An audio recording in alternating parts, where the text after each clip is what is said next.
¿Cuándo se construyó la Torre Eiffel? 1965, 68. No sé, ¿en 1940? Pues no lo sé. Hace 200 años. ¿No? ¿300 años? ¿300 años? No. A finales del siglo XVII. ¿Quién la construyó? ¿Carlomagno? Napoleón. No lo sé, no lo sé. ¿No lo sabe? ¿No tiene ni idea? Ni idea. Luis XIV, ¿no? Luis XVI. No conozco París, así que... Juana de Arco. Napoleón Bonaparte. Gustav. No recuerdo el apellido. Rousseau. Luis XVI, ¿no? Da Vinci. Leonardo da Vinci. ¿No fue Le Corbusier? Basta. Ya está bien. Ante tanta ignorancia, tomo las riendas de esto.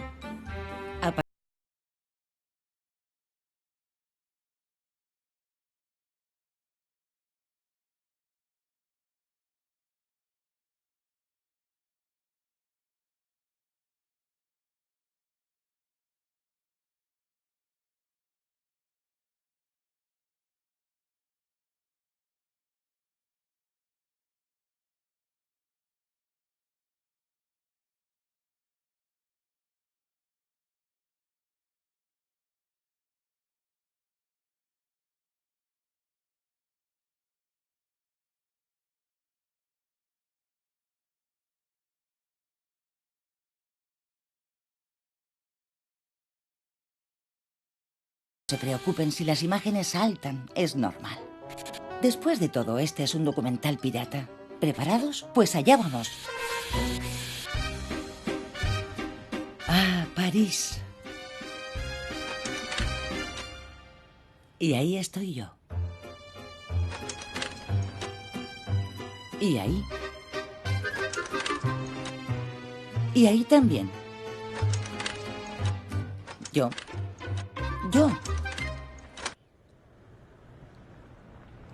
¿Y si desapareciera? Pues París ya no sería París.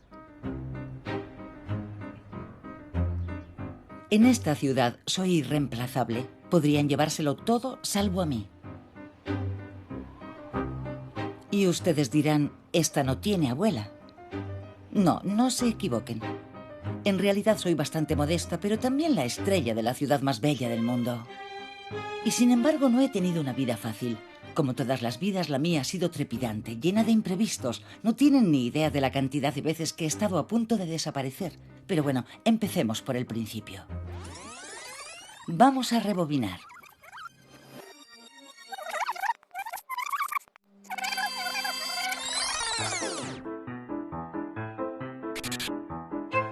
La verdadera historia de la Torre Eiffel.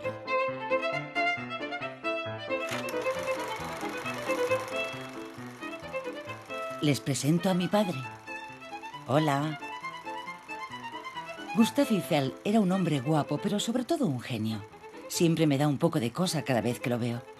De mi madre no hay imágenes porque era la mismísima revolución industrial.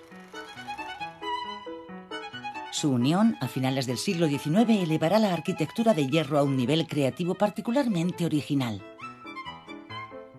Gracias a ellos dos, las estructuras de los puentes adquirirán mayor elegancia, ligereza, transparencia, serán más aéreas. Sin el ingenio de papá, la Estatua de la Libertad no vería el mundo desde tan alto. El talento de Gustave Eiffel reside en el cálculo de la estructura. Y sin querer menospreciar el trabajo del señor Bartholdi, lo demás no es más que una vulgar cubierta de estuco sobre un armazón metálico. Bromeo porque mi caso no es mucho más glamuroso. Nací gracias a un concurso creado para la Exposición Universal que se iba a celebrar en París en 1889. La época tenía sed de grandes construcciones y las estructuras metálicas permitían a los ingenieros redefinir los límites de lo posible. Soñaban con construir la torre más alta del mundo, una torre que midiera 1000 pies. Se presentaron más de un centenar de proyectos. Ahí va una recopilación. Barroco. Soso. Irreal. Oh, esa soy yo de bebé, dibujada por los ingenieros Nouguier y Coquelin. Ahí parezco una especie de poste metálico destartalado hecho de prisa y corriendo, ¿no les parece? Menos mal que el arquitecto Sauvestre me rediseñó por entero, con arcos y formas voluptuosas y varias plantas abiertas al público. Además, me coronó con una hermosa cúpula de estilo Art Nouveau muy del gusto de la época. Sobre el papel estaba lista para convertirme en la atracción de todo París. El genio de mi padre no estuvo en mi diseño, sino en saber construirme y en darme su nombre.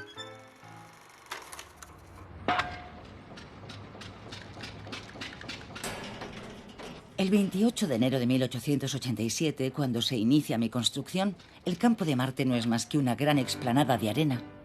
Pero ahora que lo pienso, hay alguien mejor cualificado que yo para hablar de las obras. A esta hora se suele pasear entre mis pilares. Ahí está. Es mi médico. Un tío guapo. ¿No les parece que se da un aire a George Clooney? Mademoiselle Eiffel nació hace 125 años. La gestación duró 2 años y unos cuantos meses. Primero hubo que poner los cimientos que garantizarían la estabilidad de la estructura. Solo los cimientos requirieron 5 meses de trabajo. Hubo que excavar a gran profundidad, sobre todo porque al estar cerca del Sena había que atravesar el lecho del río y todo se hizo con un sistema parecido al de los buzos. Bajaban una campana hasta alcanzar la parte dura. Después, para asegurar bien la torre, construyeron unos pilares enormes. Y encima se montó la torre. Una estructura formada por 18.000 piezas y 2,5 millones de remaches. Un hermoso mecano, aunque realmente complicado. Un hermoso mecano. ¿Se habla así de una señorita? Una cosa que recuerdo de aquellos años es que la mayoría de los 150 trabajadores eran italianos. Acabé aprendiendo el idioma oyéndolos hablar. ¡Mamma mía! Solo hubo que lamentar un trágico accidente durante mi construcción, la caída de un obrero al que su familia había ido a visitar a la obra. El 31 de marzo de 1889, mi padre oficializa mi nacimiento. Con 312 metros y más de 7.300 toneladas, se podría decir que fui un bebé hermoso. Pero recién llegada a este mundo, ya tuve que enfrentarme al rechazo. Recibí muchas críticas del mundo intelectual por mi gran tamaño. Tengo en mis archivos un documento excepcional. Una entrevista a la condesa Jeanne de Pange. La Torre Eiffel provocó un gran escándalo en su época. Desde luego. Cuando se construyó la torre, recibió muchas críticas. Por ejemplo, mi cuñado, el marqués de Poupée, tenía una propiedad a unos 60 kilómetros de París, cerca de Chantilly. Y mi madre nos decía, eso ya no es el campo, ahora es un lugar desde el que se ve la Torre Eiffel. Yo siempre oí hablar mal de la torre, como si fuera un atentado, no solo contra el arte, sino casi contra la filosofía, contra la mismísima humanidad. Sí, han oído bien. Yo era un atentado contra el arte, contra la filosofía y contra la humanidad. Y la prensa no fue mucho menos severa. Leo, en cuanto la terminen, la torre se derrumbará y matará a miles de personas. Se hundirá bajo tierra y provocará un cataclismo. Cuando lleguen a la parte superior, los visitantes morirán asfixiados. Me estoy enfadando y cuando me enfado pierdo objetividad. Será mejor que deje mi defensa a alguien más cualificado que yo. Les presento al historiador Bertrand Lemont. Es fácil de reconocer. Es el único que lleva traje en medio de los turistas. Bertrand, ¿tendría la amabilidad de explicar a los telespectadores el escándalo que provocó mi construcción? Gracias. Las obras comienzan en 1887, 2 años antes de la Exposición Universal, y en cuanto llega a la altura de los tejados de París, cuando se eleva por encima de ellos, es cuando un cierto número de artistas, eminentes en su época, protestan en el periódico Le Temps y firman una petición contra su construcción. Ahí están Guy de Maupassant, reputado escritor, Charles Garnier, el arquitecto de la Ópera de París, Gounod, músico muy conocido.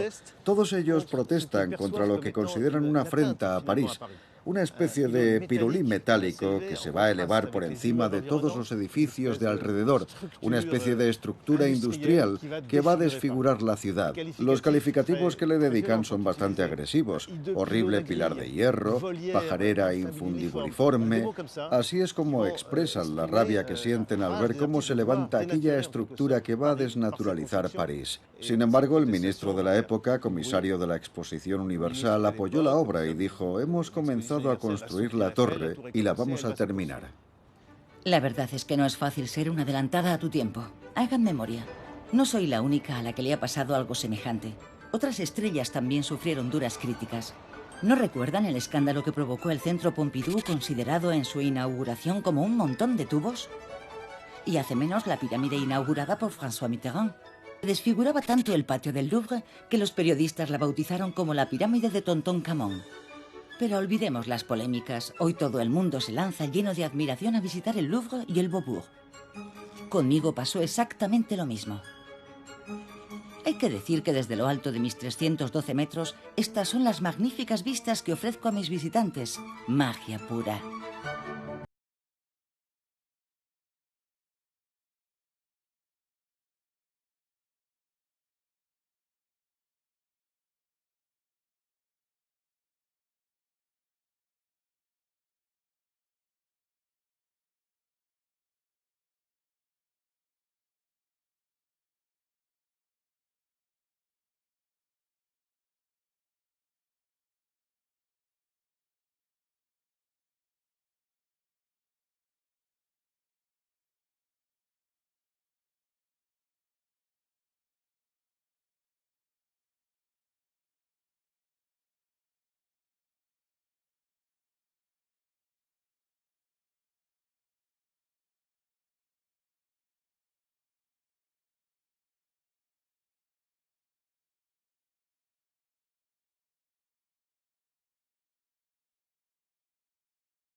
Al final me espera un futuro funesto: la demolición.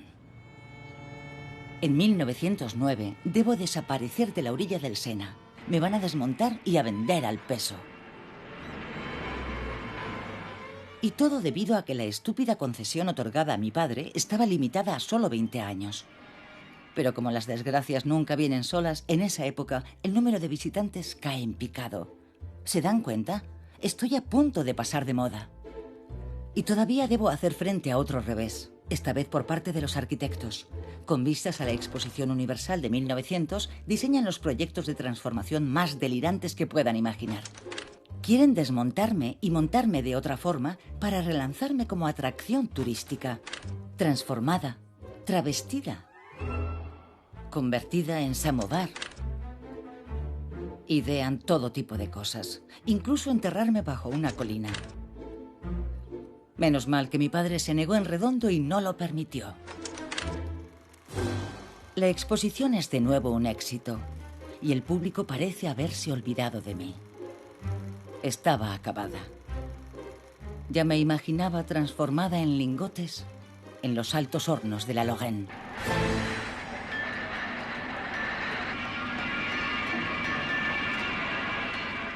Pero una vez más, el genio de mi padre me salvó.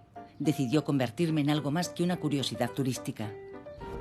Gustave Eiffel, al que le apasionaba la ciencia, pensó que mi gran tamaño podría resultar útil para la investigación científica. ¡Qué buen ojo tenía! Durante años, la flor innata del mundo científico se precipitó a mis pies para realizar toda clase de experimentos. Es curioso las cosas que recordamos. Por ejemplo, nunca se me olvidará el día que arrojaron un maniquí desde la primera planta. ¿A quién se le ocurriría la idea de meter un conejillo de Indias en la cabeza del maniquí? No lo sabré jamás, pero el animal sobrevivió a la experiencia, aunque un poco magullado. Aquel día asistí al nacimiento del paracaídas. Pero mi supervivencia se la debo a la invención de la telegrafía sin hilos. Mi padre, siempre a la última, decidió financiar de su propio bolsillo la instalación de varias antenas. El ejército se había negado a hacerlo al creer todavía en la utilidad de las palomas mensajeras. Gracias a él, yo, la Torre Eiffel, Me convertí en la antena más alta y más potente del mundo. Cuando estalla la Primera Guerra Mundial, nada escapa a mis grandes orejas. Mi primer gran logro durante la contienda fue interceptar un mensaje secreto de un comandante alemán en el que anunciaba una ofensiva inminente. Prevenido, el Estado Mayor francés movilizó urgentemente a cientos de taxis parisinos para reforzar el frente y contener el ataque sorpresa. En la actualidad, puedo declarar sin falsa modestia que el episodio victorioso de los taxis de la Marne se debió a mí. Ni qué decir tiene que después de aquello, el ejército apreció mucho más mi talento como espía y mi demolición se pospuso. La ciudad de París renovó mi concesión por 70 años más. Tenía la eternidad ante mí.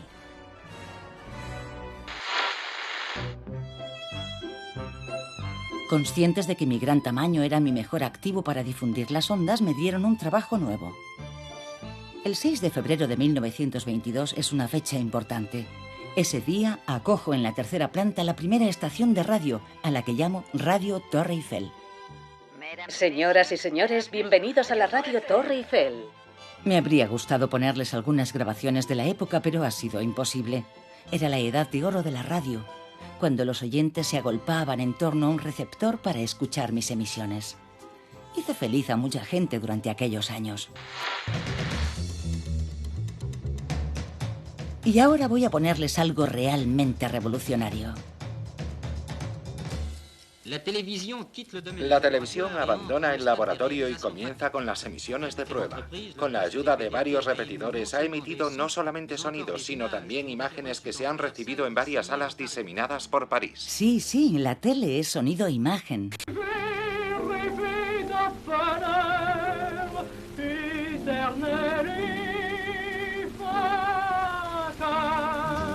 Cuando la televisión entró en los hogares, le pedí a Jacqueline Joubert que se lo explicara todo a los espectadores. ¿No la conocen? Es la madre de Antoine Decaune. Para garantizar la variedad en la toma de imágenes y realizar el equivalente al montaje en el cine, hay dos cámaras que me graban simultáneamente. Avanzo, que esto es un poco aburrido. La imagen primero se transmite a los equipos. No es esto. Voy a bajar la música. Escuchen con atención. La cámara electrónica que se encuentra delante de mí está unida por un cable a la antena de la Torre Eiffel. Ahí lo tienen. La torre, por su parte, emite las ondas que llevan mi imagen justo hasta las pantallas de sus televisores. Así que ahora ya saben que mi aparición en sus hogares no entraña ningún misterio. De toda esta historia, lo que hay que recordar es que fui yo la que hizo todo el trabajo. Gracias a mi tamaño, también sirvo como emisor de la TNT y de telefonía móvil, 3G, 4G y dentro de poco 5G. En cuanto a mi récord de altura, enseguida me salieron muchos competidores. Con toda humildad debo confesar que hace ya bastante que perdí el título de la torre más alta del mundo. Fue en 1930, para ser precisos. En aquella época, Estados Unidos construye en su megalomanía dos rascacielos casi al mismo tiempo. El edificio Chrysler, que me supera en 10 metros, una birria, y el Empire State Building, que lo hace en 70, que tampoco es para tanto. Después, los récords de altura se suceden por todo el mundo. 500 metros en Taipei, 800 en Dubái, quizá mañana 1000 en Dios sabe dónde. Venga, pelearos entre vosotros, me da igual. Yo conservo el título de la torre más original del mundo. Y en París no tengo rival. Les voy a hacer una confesión. Llegué a sufrir una crisis de angustia cuando la torre Montparnasse empezó a erigirse frente a mí. Como todas las novedades, fue objeto de numerosas críticas. Y sí, todas hemos pasado por eso, la verdad. Yo creo que desluce completamente el barrio. Ese tipo de construcción está mejor en las afueras. No es nada bonita. Me encanta, me gusta mucho y de todas formas es lo que hay. No quiero ser chauvinista, pero el resultado final no me convence. Esa torre tiene el atractivo de un monolito salido de una película de Stanley Kubrick.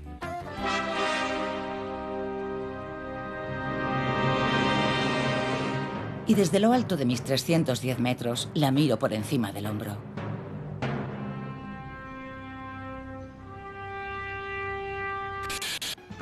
París se ha convertido en una especie de obra enorme. Lo cierto es que nunca habíamos visto tantas grúas con sus brazos de acero extendidos bajo el cielo de la ciudad. París no deja de crecer. Pero, ¿cómo será en el año 2000? Quizás se parezca a Nueva York. Señoras y señores, les presento Nueva York. Junto al Sena. Ahí está. ¿No les parece que esas torres se antojan muy pequeñas comparadas conmigo? Durante el día me divierto haciéndole sombra.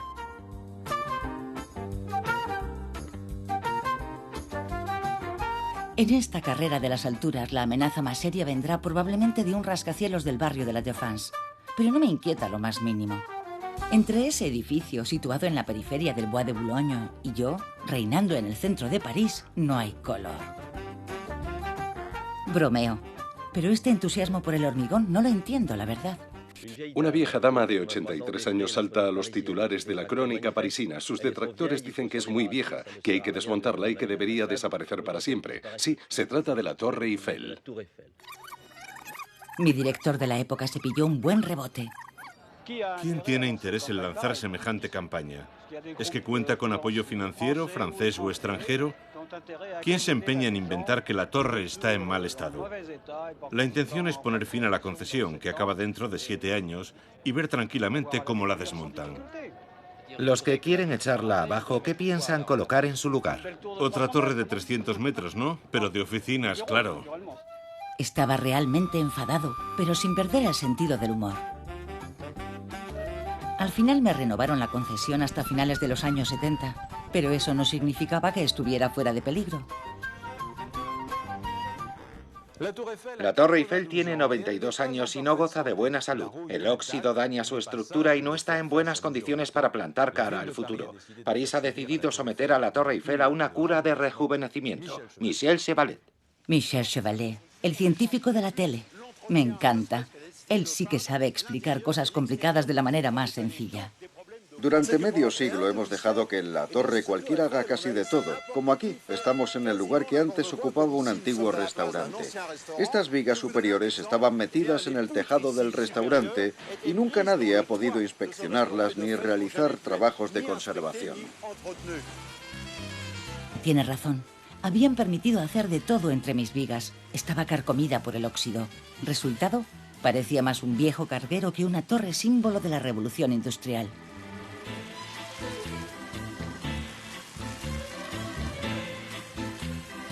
Había que actuar rápidamente. Y cuando uno tiene una urgencia, llama a George Clooney. Desde su construcción, la idea de Gustave Eiffel era la de mantener al visitante dentro de la torre. Para conseguirlo hizo construir edificios que servían como restaurantes, como salas de espectáculos y museos. Pero a medida que pasó el tiempo, la torre fue cogiendo peso. Oye. Y en los años 80 la sobrecarga era demasiado elevada. Llegados a ese punto, decidimos someter a la torre a una cura de adelgazamiento. Sí, ya vale, Stefan. Calculamos que debía perder unas 1.200 toneladas para que quedara espectacular, majestuosa y al mismo tiempo ligera. Eso ya me gusta más. Es verdad que he adelgazado. Aquí están todos los kilos superfluos. El tramo de la vieja escalera de caracol que subía hasta la 3ª planta. ¿Saben qué hicieron con el resto? 35.000, 40.000, 55.000. Adjudicada. Me he enamorado de la escalera. ¿Dónde la va a poner? En mi terraza. 100.000. Adjudicada por 100.000. He comprado 2 tramos. Para mí su valor es incalculable, inestimable. Me había convertido en algo de valor incalculable. Oh, señor Guibert, usted sí que sabe. Aquel día los precios subieron como la espuma. 130.000, 140.000, 150.000, 160.000. En total se obtuvieron 1.800.000 francos, así que se puede decir que ese pedazo de escalera fue un buen negocio. Pujó incluso Mickey. Nos la vamos a llevar a Disney World, Orlando, para el pabellón francés, donde ya tenemos una Torre Eiffel a escala 1:10. No vendrá mal este homenaje a Francia y a París, porque así tendremos también un pedazo de la verdadera Torre Eiffel. Cuando pienso que me querían llevar al chatarrero, Aquellas subastas fueron como un buen corte de mangas a mi fatídico destino. Mi fama, como ven, no es cosa de un día. Les propongo un viaje al pasado para comprenderlo mejor.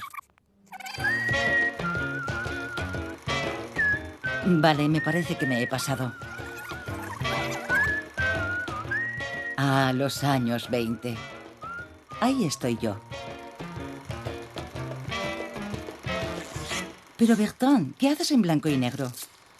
Ah, vale, es para hablar de los años 20. Mademoiselle Eiffel, en su 20º aniversario, formaba ya parte del paisaje parisino. Pero lo más interesante es que los artistas que habían protestado en el momento de su construcción cambiaron de opinión, sobre todo los artistas modernos, y la convirtieron en su símbolo.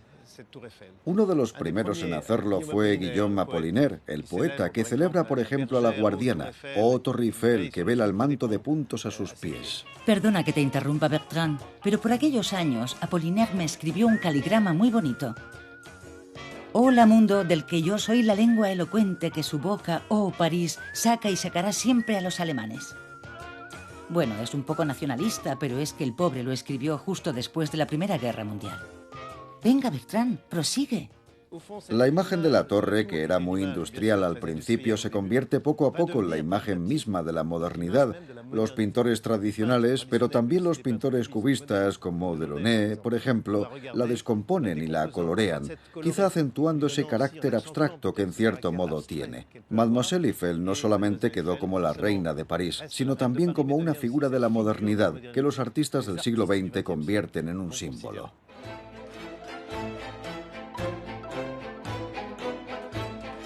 Pero no solo se interesaron por mí los artistas, también lo hicieron los publicistas.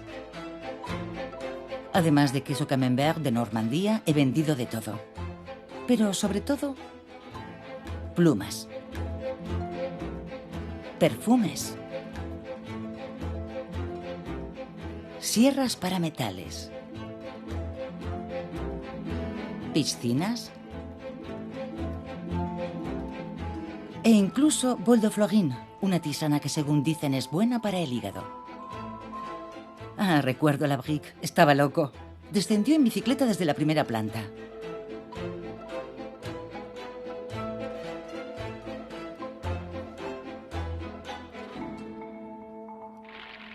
Ahora eso está prohibido.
Y otros se han tirado sin más.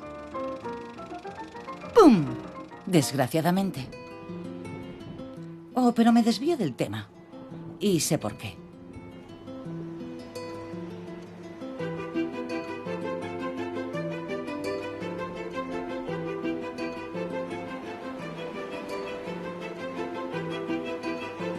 Siempre me cuesta mucho hablar del acontecimiento más triste de mi vida.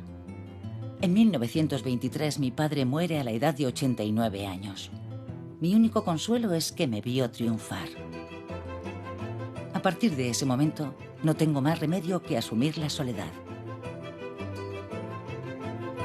Es entonces cuando se me propone un contrato mítico que requería de la instalación de miles de focos.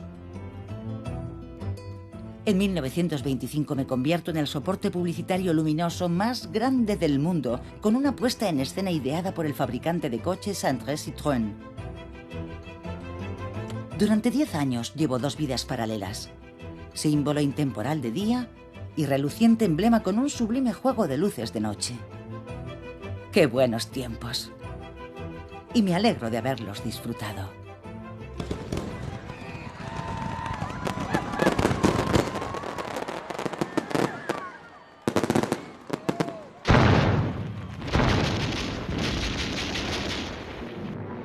Porque un día de junio de 1940, mientras los bombarderos sobrevolaban París, comprendí que la fiesta había terminado. Eine Parade über die Avenue Foch beschließt diese Stunde der Ehrung. Traducción. Los alemanes están en la plaza.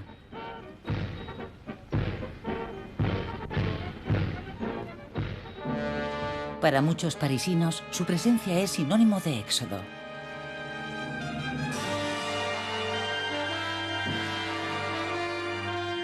Pero yo no me muevo. Y mi primer acto de resistencia es sabotear mis ascensores. Los alemanes no tienen más remedio que subir a pie hasta la 3ª planta para colocar su estúpida bandera.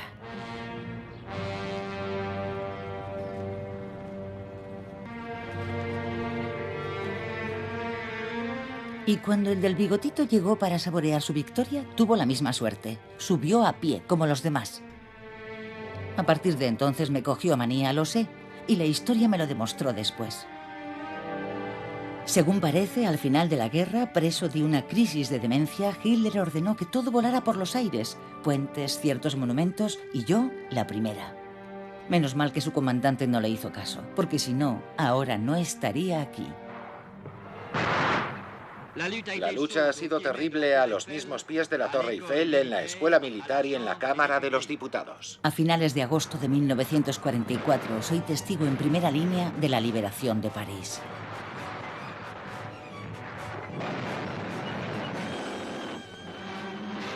París es libre. París se ha lanzado a las calles. Después de 4 largos años, por fin vemos el final de la pesadilla.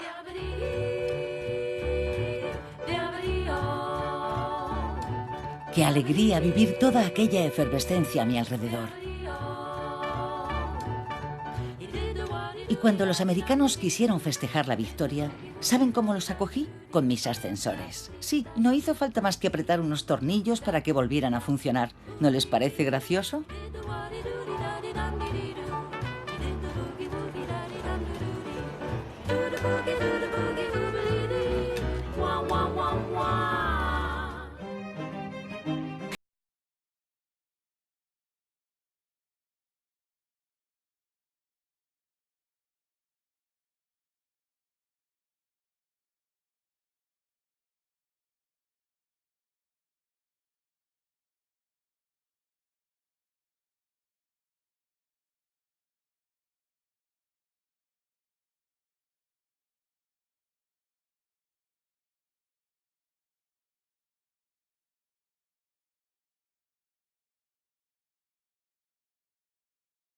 Lo que hay detrás de mí es de época. Esto tiene 125 años. Estas cosas durarán siempre.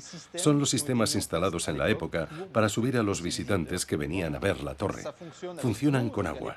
En su época se usaba la del Sena, que estaba justo al lado. El agua pasaba por los émbolos.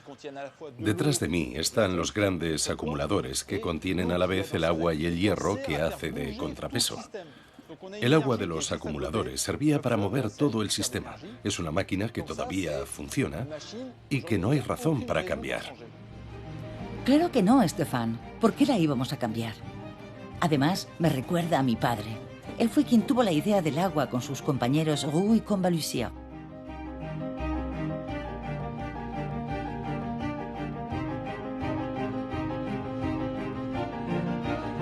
En la actualidad, mis ascensores recorren más de 103.000 kilómetros al año, es decir, el equivalente a 2 vueltas y media a la Tierra, y eso bien merece cuidados cotidianos.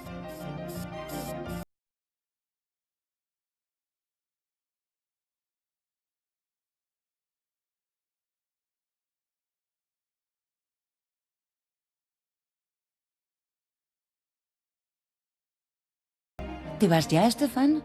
Oh, ¿no será porque no te he dicho que eres mi preferido? Oye, cuando sonríes de esa manera es que te vas a vengar diciendo algo malo de mí. Mademoiselle fue construida con hierro porque era lo más barato de la época. Y ahora es cuando va a soltarlo del maquillaje. Se pensó en hacerla de acero, pero su padre, Gustave Eiffel, escogió el hierro pudelado, que aunque se oxida mucho menos que el acero, hay que protegerlo. Así que se le da una mano de pintura o maquillaje cada 7 años. Se le aplican 50 toneladas de maquillaje y eso desde su construcción, así que lleva ya 19 capas de pintura. Cualquiera que te oiga pensará que voy pintada como una puerta. Cuanto más se la maquilla, sin embargo, peor agarra la pintura. Así que pensamos que llegará un día en el que tengamos que desmaquillarla por completo para volver a cubrirla de nuevo con pintura de arriba a abajo. Alto ahí, no tengo ninguna prisa en aparecer con la cara lavada delante de todo el mundo.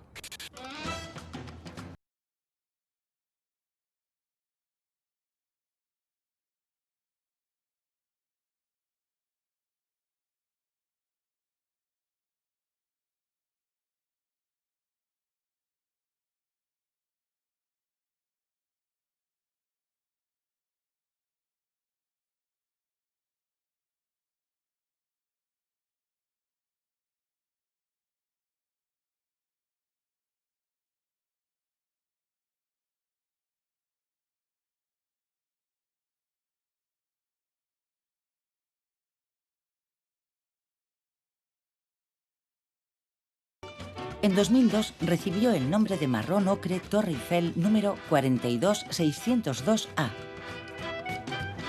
La gente nos hace fotos, nos quiere grabar y la verdad es que nos gusta. ¿Quién está hablando? Y nos motiva para trabajar mejor. Son como pintores estrella. Eso es, pintores estrella. No, la estrella soy yo y lo voy a demostrar.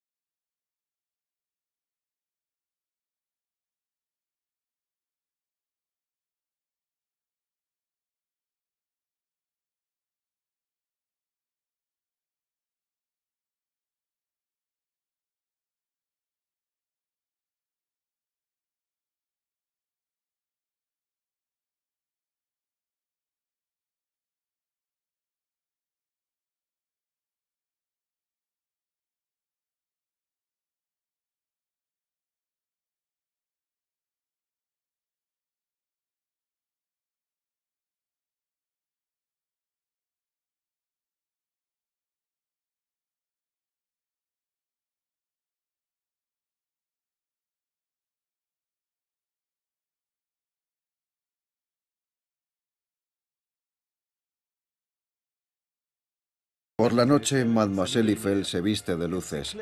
Se la ilumina desde el interior con centenares de proyectores colocados sobre la estructura que hacen resaltar su intrincado diseño, su transparencia, ese encaje de metal que la caracteriza y que la muestra no como un monumento iluminado desde el exterior, sino como algo que revela su esencia, su misma naturaleza, que se basa en una ligereza increíble y en su transparencia. Toma otra dimensión, otro aspecto, otra expresión. Es una torre diferente, la torre de noche. Mademoiselle Eiffel se viste de gala. Creo que Bertrand está enamorado de mí.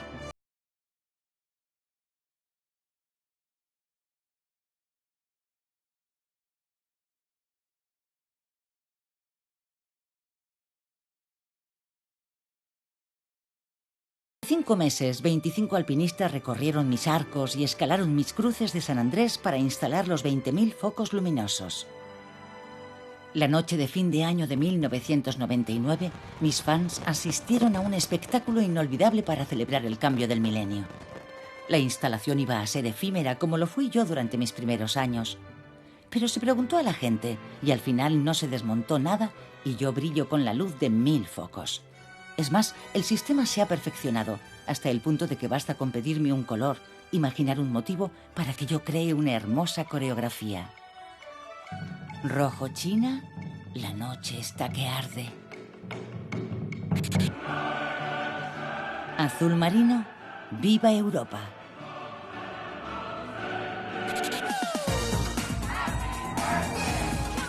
Y por mis 120 años me lo monto a lo grande.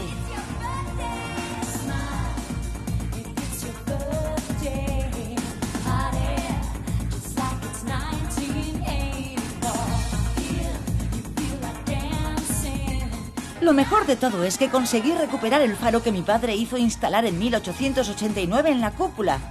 Lo que pasa es que es 2 veces menos potente que antes. Pasados 80 kilómetros ya no se aprecia bien la luz del proyector, pero bueno, está bien para montar una fiesta.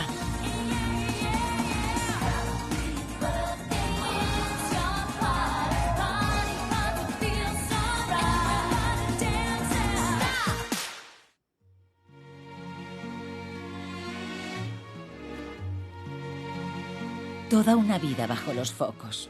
Entiendo perfectamente esa expresión. Creo que soy el símbolo estrella, o al menos el más filmado del mundo. Los actores más importantes han posado junto a mí y ni sé las veces que he aparecido en los carteles. Gene Kelly, Audrey Hepburn, Fred Astaire, Marilyn. Eso sin olvidar a los directores de la Nouvelle Vague, Romer, Resnais, Louis Malle, Truffaut. Siempre tuve debilidad por él. Era un gran admirador de las mujeres. Juntos hicimos su última película y también la primera. La Torre Eiffel estaba ahí al comienzo de los 400 golpes. La escena duraba 3 minutos y se hizo a base de planos en coche a su alrededor. Tenía una dimensión más, de la que los otros directores carecían. Era un coleccionista. Sí, la Torre Eiffel siempre gracias a Giraudoux. La Prière sur la Tour Eiffel. Les voy a confesar una cosa. Me gustan mucho las obras de arte, pero siento debilidad por las pelis malas y las de serie B. Atención, vamos a grabar. Silencio. Vale, que nadie se mueva. Antoine, ¿qué son esos ruidos? Ese día se grababa La Tour Eiffel en otage, una película de Claudio Guzmán, un director injustamente menospreciado. ¿Cuántos tienes? Solo 7, pero tendrá que bastar. Vamos. Una película con un guión audaz y sorprendente. Es la historia de un loco que toma como rehén a la Torre Eiffel y que reclama un gran rescate. Genial, ¿no? Si no le pagan, amenaza con hacerla saltar por los aires. ¿Pero de dónde sacarán esas ideas? Él es invulnerable. Está equipado con rayos láser que detectan y destruyen todo lo que se mueve. Oro puro. La estrella de la película es la Torre Eiffel. Alto y claro. La estrella es la Torre Eiffel. Además, yo figuraba en el centro del póster publicitario. No puedo resistirme a enseñarles otra película en la que interpreto el papel principal. ¿Piensan que me he vuelto loca? Pues es The Man on the Eiffel Tower.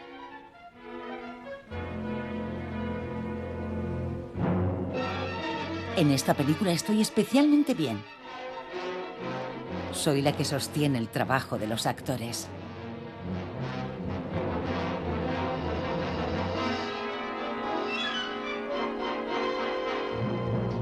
¡Para, por el amor de Dios! Y pongo el drama en las escenas. No voy a contarles más, pero al final el malo muere.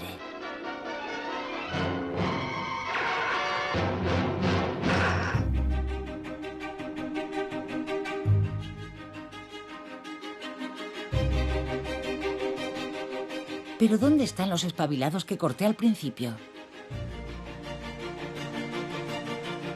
Ah, ahí. No se han dado cuenta de que ya no los grababan. Vamos a acercarnos a escuchar. Perdone, ¿no ha comprado nada en la tienda? Sí, un boli con un montón de torres Eiffel. Sí, todos se marchan con mi imagen en algún souvenir. Una moneda. Soy el objeto de un verdadero culto. Coñac. Perfume. Está muy rico. Y esta sí que es una Torre Eiffel de la Torre Eiffel. Es especial. Está fabricada en Francia. Esto sí que me hace gracia. Hoy en día los turistas chinos compran en mis tiendas torres made in France, pero sobre la explanada los vendedores ambulantes les ofrecen torres fabricadas en China. Así que muchos turistas chinos se llevan de aquí torres que en realidad están hechas en su país. Es todo bastante irónico, ¿no les parece?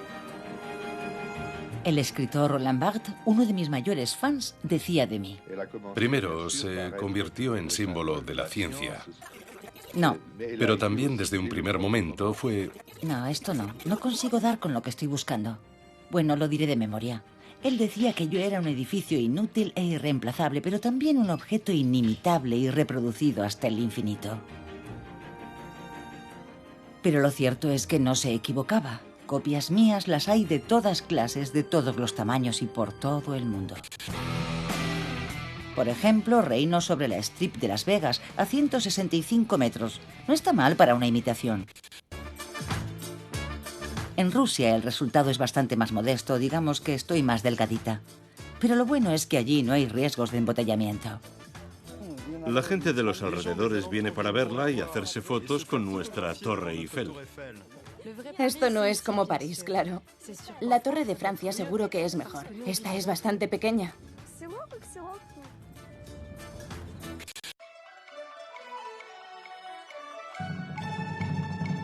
Como ya hemos visto antes, los reyes de la copia son los chinos. En Tiandú hacen las cosas a lo grande, como construir un barrio entero de París a mi alrededor. Y no se equivoquen, no se trata de una atracción turística. Es una ciudad de verdad, con sus habitantes y todo, gente normal, como la familia Martin, pero que aquí se llaman choux. ¿Podremos visitar algún día una ciudad como París? No creo. Para nosotros, vivir aquí es un poco como vivir en Francia. Y precisamente en Francia también hay talentos desconocidos que me copian. Ese acordeonista amateur es un antiguo minero, el señor Berthieu, a quien visitamos en Lieven. Nos va a enseñar sus maquetas. ¿Y qué maquetas? Están hechas con cerillas, miles y miles de cerillas. Madre mía, un trabajo de chinos. Si le soy sincero, es duro. Porque cuando comienzo algo, bueno, a veces me da la hora de la cena y bueno, ya me entiende. Se me echa el tiempo encima y me quieren ayudar, pero no me fío, porque me pueden romper lo que ya he hecho, ¿entiende? Con el trabajo que me cuesta.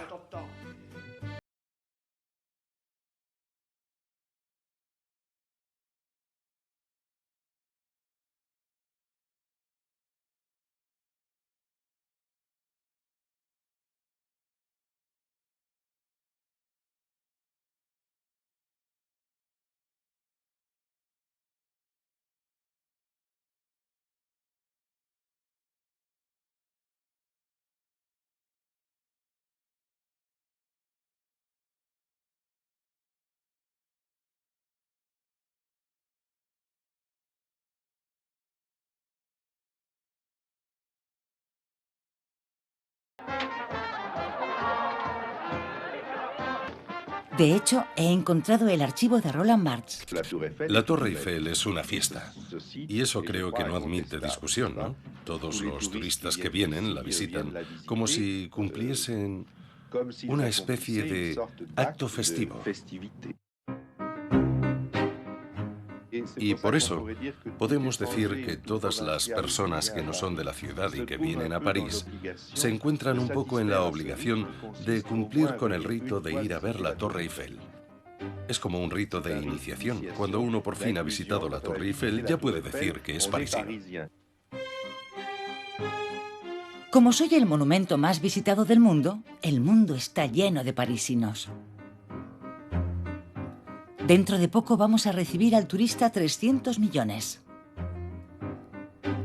Y para festejar tal acontecimiento, les he reservado una gran sorpresa. ¿Están listos? Cierren los ojos. Hay uno con los ojos abiertos.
¿Que me estoy convirtiendo en una filósofa?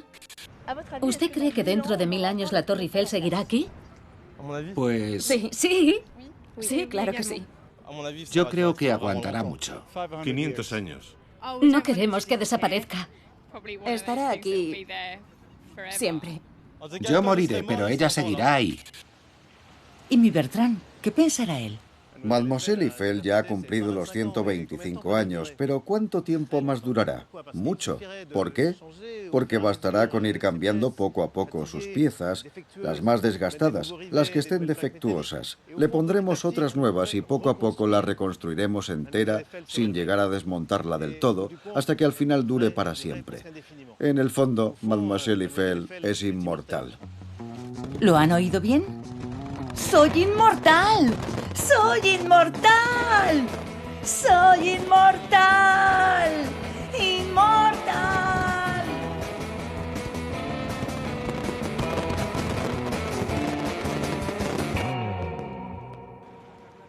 Hablar durante 52 minutos no es fácil. Al principio creía que no llegaría, pero poco a poco he ido cogiendo confianza. Creo que el hecho de recordar a mi padre me ha liberado. Esto de rememorar viejas historias... ¡Ah! ¿Pero qué es ese ruido? ¡Oh, mis piernas! ¡Mis piernas! ¡Oh, mis piernas!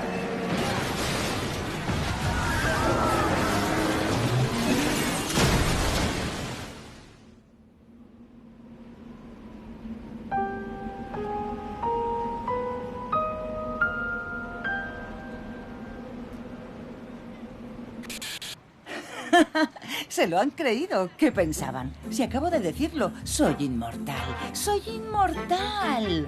Venga, basta ya de risas.